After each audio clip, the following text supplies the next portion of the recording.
Melihat tatapan malu Rika, Diana sangat marah hingga hampir muntah darah dan berteriak histeris, "Rika, apakah kamu tidak bisa berpikir? Kamu diam-diam mengambil videoku, dan kamu mengeksposnya di internet." Rika melengkungkan bibirnya dan berkata dengan jijik, "Oh, lihat apa yang kamu katakan, sekarang aku adalah pejuang melawan pemalsuan. Setiap keluhan pribadi, jika kau menyiarkan langsung dengan barang untuk membodohi publik, aku, sebagai pejuang melawan pemalsuan, tentu saja memiliki tanggung jawab yang tidak dapat disangkal untuk mengeksposmu." Diana sangat marah sehingga dia melompat berdiri dan memarahi, "Aku tidak peduli dengan perjuanganmu melawan pemalsuan. Apa yang kamu lakukan, orang lain mungkin tidak tahu, bagaimana mungkin aku tidak tahu? Kamu adalah orang yang paling tidak sopan di seluruh dunia. Kamu iri dan tidak senang saat melihatku menghasilkan uang, jadi kau mencoba segala cara untuk menjatuhkanku.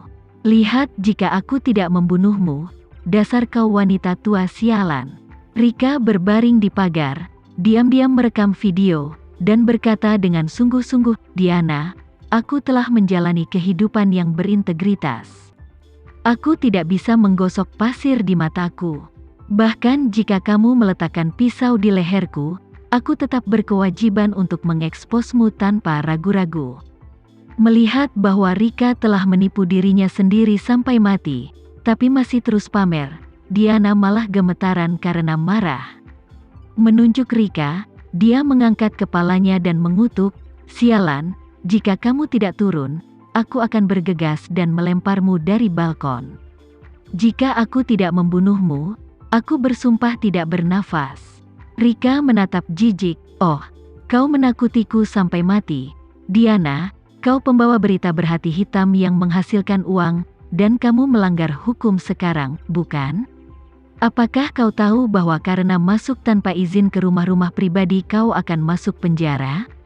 Masuk dan coba jika kamu memiliki kemampuan, dan aku akan memanggil polisi sekarang." Ketika Diana mendengar ini, kesombongannya tiba-tiba melemah sedikit tanpa disadari. Dia lebih pintar dari Rika, mengetahui situasi ini, dia tidak bisa melakukan sesuatu yang luar biasa kecuali menggunakan emosinya untuk memarahi. Belum lagi bahwa masuk tanpa izin ke rumah pribadi adalah kejahatan. Tama sendiri dia tidak mampu untuk menyinggung. Dia tahu Tama adalah pria dengan tangan dan mata yang hebat. Banyak orang kaya dan berkuasa mengikuti di belakangnya, memanggilnya Master Renza. Jika dia benar-benar masuk dan membuat marah Tama, itu akan menjadi lebih buruk. Tidak akan ada buah yang baik untuk dimakan. Namun, saat ini, dia sangat marah dan tidak punya tempat untuk curhat, dan seluruh tubuhnya benar-benar rusak. Dia hanya melepas sepatunya, membanting pintu dengan panik, dan mengutuk dengan marah. "Rika, jika kamu memotong uangku, cepat atau lambat aku akan membunuhmu.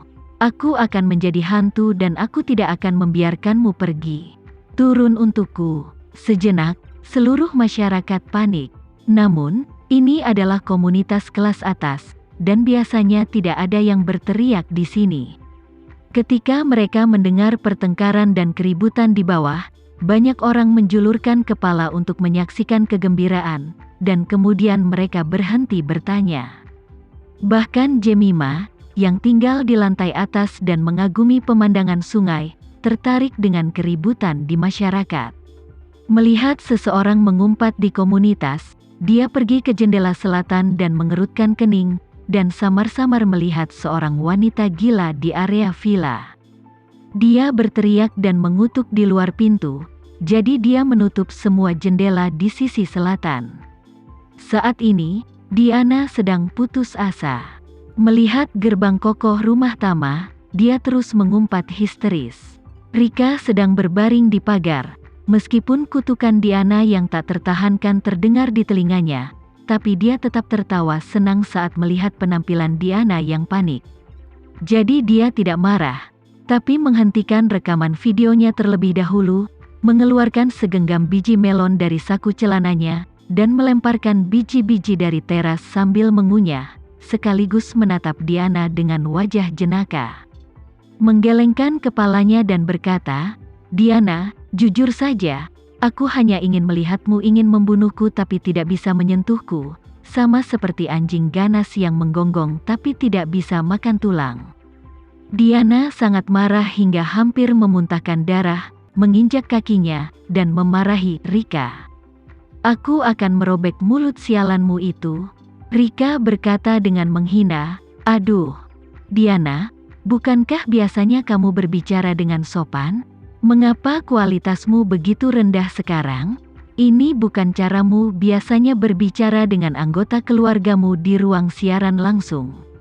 Mengatakan bahwa dia meniru nadanya dari siaran langsung dan dia menangis dan berkata, "Guys, datang dan bantu aku, suami dan anakku lumpuh, ibu mertua mati kelaparan tanpa makanan, aku sedang hamil anak laki-laki pengawas di tambang batu bara hitam dan aku akan melahirkan anak itu. Dan tidak ada uang dan tidak ada cara untuk membeli susu bubuk. Aku juga punya penyakit menular dan tidak punya uang untuk mengobatinya. Dan gatal dan goresan di semua tempat sepanjang hari, dan tidak punya uang untuk pergi ke dokter." Diana tidak menyangka Rika membeberkan kekurangannya. Semakin banyak Diana mendengarkan, semakin marah dia, dan akhirnya, dia sangat marah sehingga dia melemparkan sepatu kulit kelas atas di tangannya ke arah Rika. Rika bereaksi dengan cepat, memiringkan kepalanya untuk menghindarinya, beralih ke Diana sambil tersenyum dan berkata, "Hei, kau." Diana mengertakkan gigi, melepas sepatu satunya, dan memukulnya. Rika memiringkan kepalanya lagi untuk mengelak dengan sempurna, lalu menatap Diana, dan berkata sambil tersenyum, "Kamu tidak bisa memukulku?" Diana terlalu marah, napasnya menjadi pendek dan otaknya menjadi pusing. Kemudian dia mundur beberapa langkah tak terkendali dan duduk di tanah. Kemudian dia melihat ke arah Rika yang begitu jahat sehingga dia melemparkan biji melon ke arahnya dan menangis, "Rika, kamu terlalu curang. Akhirnya aku balik badan dan itu baru beberapa hari, kenapa kamu melakukan itu padaku?" Tanda seru. "Hah, aku sudah diintimidasi oleh wanita tua itu selama separuh hidupku. Dan sekarang aku akhirnya bisa berdiri dan mengambil keputusan, dan kamu menjatuhkanku lagi, kamu bersamanya, bukan?" Rika makan biji melon, katanya sambil tersenyum, "Diana, kesalahanmu adalah tidak seharusnya kamu begitu malu di depanku. Ada apa? Kamu bukan orang yang menghasilkan uang, dan kamu datang kepadaku setiap hari untuk menunjukkan kehadiranmu. Jangan lupa, uang yang kamu hasilkan adalah uang kotor. Bahkan jika aku tidak membeberkanmu, cepat atau lambat seseorang akan membeberkanmu." Kemudian, Rika menyipitkan matanya dan tersenyum lagi. "Oh, kau tahu hukum dengan sangat baik, jadi aku tidak tahu apakah ini penipuan? Jika itu penipuan, jumlah uang yang terlibat dalam kasusmu sangat besar. Mungkin polisi akan datang untuk menangkapmu." Diana ketakutan saat mendengar ini, mengemudi jauh-jauh ke sini, yang bisa dia pikirkan hanyalah uangnya dipotong, dan dia membenci Rika di dalam hatinya. Tetapi dia lupa bahwa setelah dia terungkap, tampaknya bukan hanya uangnya yang dipotong. Mengarang cerita untuk menipu publik, menyembunyikan pendapatan, dan gagal melaporkan pajak adalah kejahatan besar. Tepat ketika Diana merugi, banyak kendaraan penegak hukum yang silih berganti memasuki masyarakat, termasuk kepolisian, Departemen Perpajakan, dan Departemen Perindustrian dan Perdagangan. Lampu biru dan merah di berbagai kendaraan penegak hukum terus berkedip, yang begitu menyilaukan sehingga membuat Diana ketakutan dan seluruh tubuhnya gemetar. Di antaranya, 2 mobil polisi yang diparkir di depan Mercedes-Benz milik Diana, dan beberapa petugas polisi keluar dari mobil dan berjalan ke arahnya. Salah satu dari mereka menatapnya dan bertanya dengan suara dingin, "Apakah Anda, Diana?" Diana menatap polisi di depannya, dan bertanya dengan wajah pucat, "Aku, kamu, ada apa?" Petugas polisi berkata dengan ekspresi kosong, "Menurut informasi yang terungkap di internet, kami menduga Anda terlibat dalam penipuan, dan mungkin juga terlibat dalam penggelapan pajak. Tolong ikut kami dan bekerja sama dengan penyelidikan." Setelah mendengar bahwa dia ingin bekerja sama dengan penyelidikan,